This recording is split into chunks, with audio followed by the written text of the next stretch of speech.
अक्कलकोट स्वामींची पालखी निघाली, अक्कलकोट स्वामींची पालखी निघाली, पालखीत शोभते योगीराज माऊली, प्रेमाची सावली।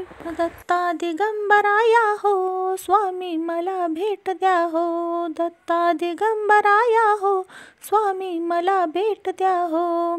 श्री स्वामी समर्थ जय जय स्वामी समर्थ, श्री स्वामी समर्थ जय जय स्वामी समर्थ, श्री स्वामी समर्थ जय जय स्वामी समर्थ।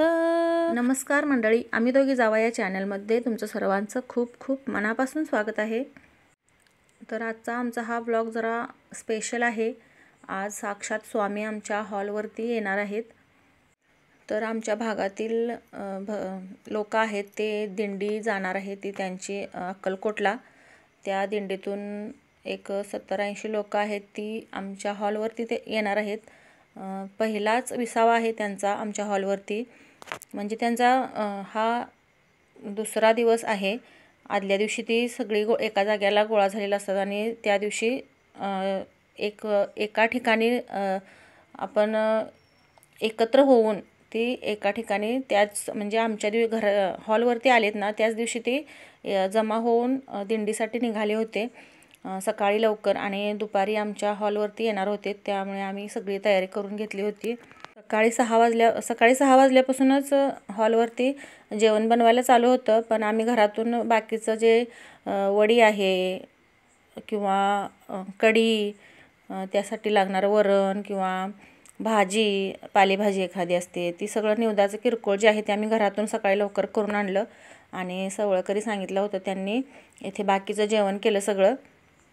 बटाट्याची भाजी, आमटी, परत सुजी केली होती, गोड मसाले भात, परत कुरकुरे, ह्या असं जेवण आम्ही एक 400 लोकांचं जेवण बनवलं होतं आमच्या हॉलवरती।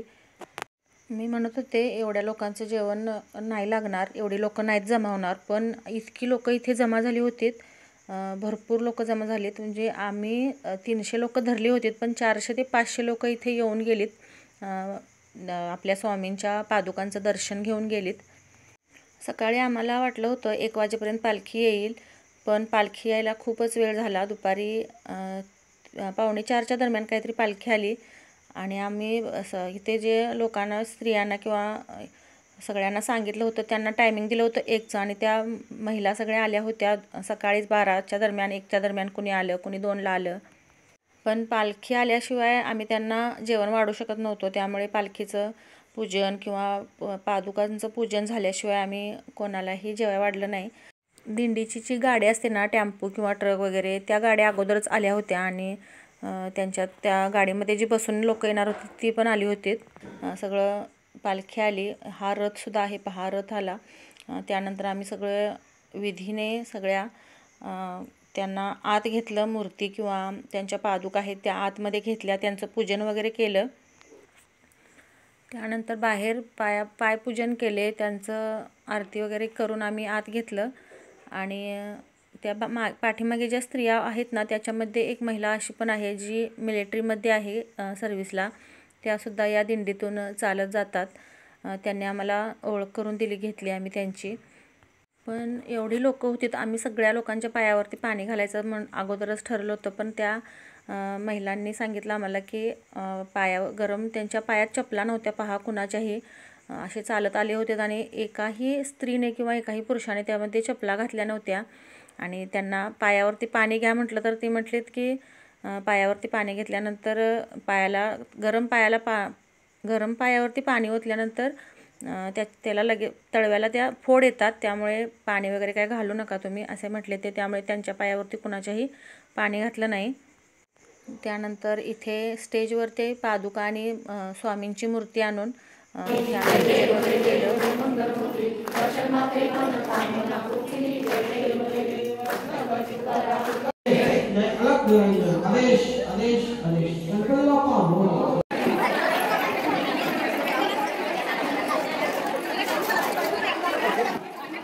सगळ्या स्त्रिया जेवढ्या इथे आहेत उपस्थित त्या सगळ्या स्त्रियांनी ओवाळून वगैरे घेतलं, म्हणजे नंतर ओवाळं, अगोदर आरती वगैरे केली आणि मग एकदमच सगळ्या स्त्रिया एकदम गडबड उडली सगळ्यांची, कारण सगळ्या सकाळपासून ताटकळत बसल्या होत्या 12-1 वाजल्यापासून. आणि आता संध्याकाळचे 4 वाजता ही पालखी आली. स्वामींच्या पादुका आपल्या घरापर्यंत येणं हे मोठं भाग्य समजलं जातं, आम्ही तरी समजतो. कारण ही पालखी किंवा हा जो रथ आहे, स्वामींची पादुका आहेत त्या सहसा शक्यतो कोणाकडे म्हणजे असं शक्यतो दर्शन मिळायचं म्हटलं तर खूपच अवघड असते आणि आम्हाला अक्कलकोटला जाणं काही शक्य नसते प्रत्येक वेळी. त्यामुळे इथे सगळ्यांची गर्दी झाली होती पहा. पुरुष मंडळी जेवायला पण बसलीत येऊन आरती वगैरे झाल्यानंतर. आणि तिकडे स्त्रिया जशी आरती झाल्यानंतर ओवाळून झाल्यानंतर प्रत्येकजण ओवाळून एक ओवाळून घेत इकडे जेवायला येत होतं. आम्ही जेवढ्या लोकांना सांगितलं होतं की पालखी येणार आहे दर्शनासाठी या म्हणून, पण त्याच्यापेक्षा डबल लोक इथे आलीत. ज्यांना ज्यांना समजलं ते लगेचच धावत इथे आले तर दर्शनासाठी आणि स्वामींचं त्यांनी दर्शन घेतलं. त्यांनासुद्धा ते सगळे आम्हाला म्हणजे आभार मानून गेलेत की तुमच्यामुळे आम्हाला दर्शन झालं इथे स्वामींचं, असं सगळे आम्हाला थँक्स म्हणून गेलेत. ही दिंडी कोल्हापूर ते अक्कलकोट ही 10 दिवसाची दिंडी आहे आणि पहिली वस्ती कोल्हापूरमध्येच होते आणि मग दुसरी मग तिथून पुढे टप्प्याटप्प्याने होत जाते. 10वी वस्ती आपली अक्कलकोटमध्येही होते आणि 4 तारखेला अक्कलकोटमध्ये ही दिंडी पोहोचते आणि तिथे त्या दिवशी खूप मोठा उत्सव असतो. त्यानंतर आता इथे पहा जेवायला खूपच गर्दी झाली होती. थोडे लोक बसलेत आणि थोडे थांबलेत पाठीमागे, थोडे नाही भरपूर थांबलेत अजून. ही पहिलीच पंगत आहे. अशा 4 पंक्ती उठल्या इथे जेवून. प्रत्येकजण जेवाय वाढायला धावत होतं, म्हणजे आम्ही पण थोडीशी सेवा करतो स्वामींची असं प्रत्येकजण म्हणत होतं आणि जेवायला वाढायला मदत करत होतं आम्हाला. आम्ही पण सगळ्यांनी घरच्यांनीसुद्धा आम्ही सगळ्यांनी जेवायला वगैरे वाढून जराशी सेवा केली आणि त्यानंतर लगेचच जेवण वगैरे झाल्यानंतर लगेचच त्या दिंडी जायला निघाली लगेचच. जास्त वेळ नाही थांबलीत ती. आम्हाला वाटत होतं थोडा वेळ तासभर विश्रांतीसाठी थांबतील, पण जेवण होईपर्यंतच थांबलीत, त्यानंतर लगेचच गेलीत. कारण त्यांचा हा पहिलाच दिवस होता आणि पहिल्या दिवशी प्रत्येकजण असं चहाला नाश्त्याला किंवा अजून काय सरबत वगैरे असेल तर देताना प्रत्येकजणांनी थांबवून त्यांना घेतलं होतं. त्यामुळे वेळ झाला होता जास्तच आणि पहिली वस्ती त्यांची कोल्हापूर मार्केट यार्डमध्ये होणार होती, त्यामुळे त्यांना तिथे पण जायचं होतं वेळेत, त्यामुळे ते जास्त वेळ नाहीत थांबले. मग अशी तुम्हाला सांगायचं राहून गेलं, प्रसादासाठी भरपूर लोकांनी काही ना काहीतरी आणलं होतं. कोणी केळं आणली होती, कोणी लाडू आणले होते, कोणी खाजे आणले होते, तर कोणी साखर पण दिली. जेवण आम्ही बनवलं होतं, पण बाकीचे जे दर्शनासाठी आले होते त्याने काही ना काहीतरी आणलंच होतं.